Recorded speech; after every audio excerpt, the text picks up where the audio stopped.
Good morning, this is Land on the Go with all you need to know in news and weather as you begin your day. A Sioux Falls bait shop is looking for help in finding a person who took items from the store. Dakota Angler posted photos of someone inside the store to social media. The post says the store was broken into and 2 items were taken. The post goes on to say that if you know or recognize the person, to call the store or Sioux Falls Police. We hope to learn more at this morning's police briefing. You can watch it live right here on KELOLAND.com starting at 10:30. A student was injured at a high school rodeo event in Timber Lake. In a post on social media, the site that's wise to have faith there.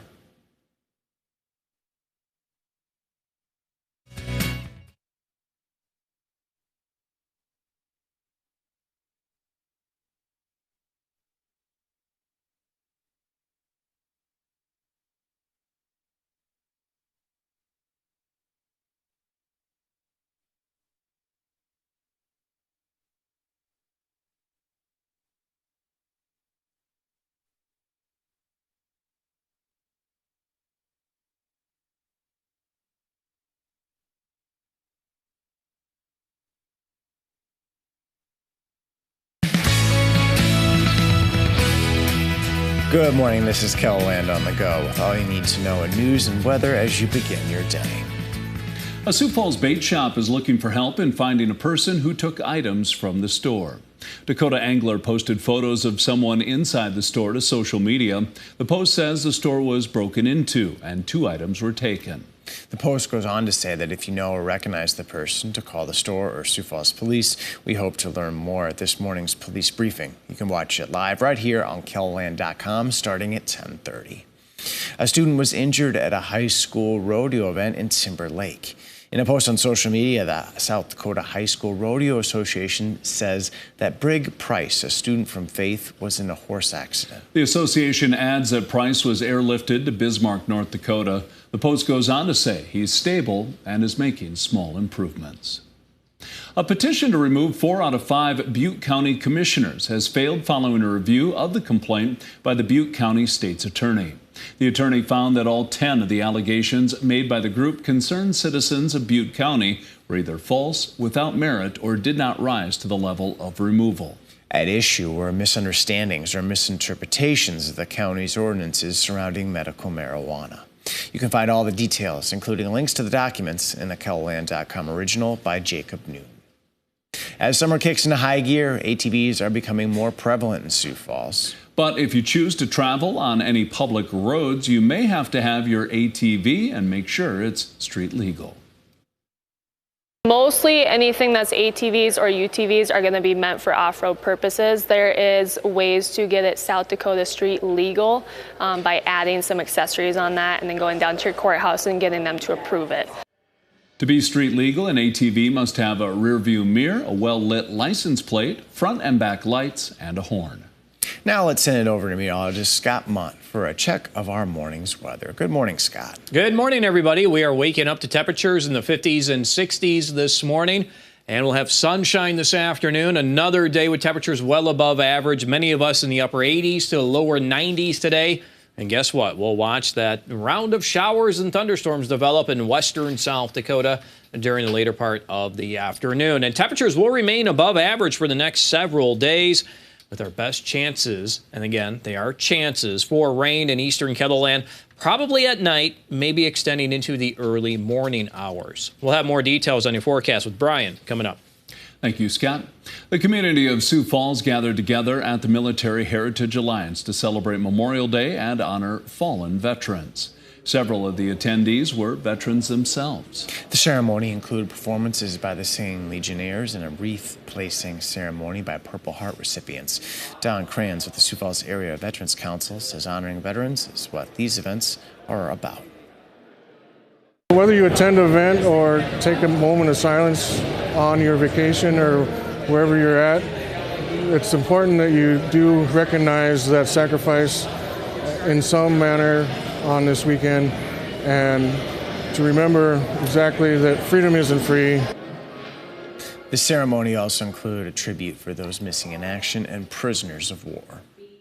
Many people are used to sitting behind the wheel of a tractor, but now imagine doing it for over 2,000 miles. That's what Mike Atkinson from Washington is doing as he makes a cross-country trip to raise awareness for Parkinson's disease, something his brother was diagnosed with about 5 years ago. The money he raises on the trip will go to the American Parkinson's Disease Association. We have to be after these things because all of us baby boomers are getting old, and a variety of things. And the way Parkinson's is growing, it may surpass some of the other neurological disorders as diseases. Atkinson has a goal of raising $100,000. You can find links to his social media sites and donation page under this story here on KELOLAND.com. Mission 15 of Midwest Honor Flight takes flight with veterans to Washington, D.C. tomorrow. The mission, known as Elsie Honors, is sponsored by 15-year-old Elsie Van Beek. She raised over $70,000 by selling over 12,000 cupcakes and will join the veterans on their trip to the nation's capital. I'm going to be aboard Mission 15, so look for my coverage from the flight on air and online in the coming days. People in Rapid City have a chance next month to save lives. Rapid City first responders will take part in a friendly competition to see who can recruit the most blood donors. You can sign up to donate blood for the 18th annual Guns and Hoses Blood Drive. It starts June 20th and runs through the 23rd inside Uptown Rapid City in the Skylight area by J.C. Penney. The group who has the most donors will win a trophy and bragging rights. We've set up a link to book your appointment on KELOLAND.com. The Ride Across South Dakota Bicycle Tour is celebrating its 10th anniversary. Bicyclists from 23 states and Canada will ride through the Black Hills from June 3rd to the 9th. This includes stops in Spearfish, Hot Springs, Custer, Rapid City, and Sturgis. All proceeds from the tour benefit community needs. The ride also helps local economics with more than 300 riders and support crew camping at schools and community centers in each town. That's a look at some of our top stories. Now let's get one last look at your weather with meteorologist Brian Karstens. Brian? All right. Well, looking at the weather the last 24 hours, some spots of scattered thunderstorms around, but these little streaks and hits here and there, some of these have been locally heavy, some of which have produced some hail. We had hail reports yesterday around Pequanna, storm track there. There was a storm northwest of Winter. That one produced some hail too, but it didn't even affect the city of Winter. And then you got the same thing in Rapid, cluster of storms with some severe weather there, some winds up near 60 and some inch diameter hail. And then behind me, a little more rain in southwest Minnesota. But, you know, it's kind of one of these patterns here where now we kind of have to roll the dice, see where we go next on the chances of rain. And the need is there. You know, the moisture deficits have been around now.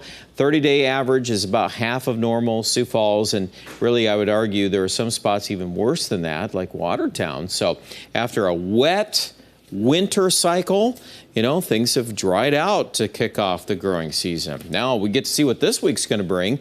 I think we're probably going to repeat the cycle. More scattered thunderstorm chances in the Black Hills. An opportunity is there for that this evening. And then overnight tonight, a few of these things will probably skip over the Missouri River, and we'll end up with a few thunderstorms around. But I just would not be overly big on rain chances widespread. It's going to be just spots, and if you catch a good rain, I would be pretty thankful for that, given the temperature forecast and all the other parameters. You really got to get an inch of rain a week just to keep your head above water when you're looking, especially at the temperature forecast. Our evaporation rates really start picking up. So we'll have a mixed bag of talking points this week. Scattered storms, heat, not necessarily humid though. There'll be some humidity, but it's not as if it's over the top. And look at the pattern on the extended forecast here. We've got a big dome of blocking high pressure to our east, and that is still the biggest influencer. By the way, that is developing flash drought now through parts of eastern Iowa, Illinois, adjacent areas to our east. We'll keep an eye on all of this. I know many of you in agriculture in particular, you watch this time of year as we set up these rain patterns for the summer months. I know it looks wet, but just keep in mind, most of these thunderstorm chances are scattered, and we'll just keep rolling this pattern through. Daytime highs 85 to 90. really common. Aberdeen, same idea. We'll run some chances through the forecast, that 30% to 40% outlook. Highs are 85 to 90 most days. And Pierce, the same thing. It's going to be plenty warm. Chance of rain. I would suggest that western South Dakota, on average, is still better for rain. Rapid City has been getting more frequent rain, and that will likely continue. Check out the details with our latest Storm Center update at KETLELAND.com.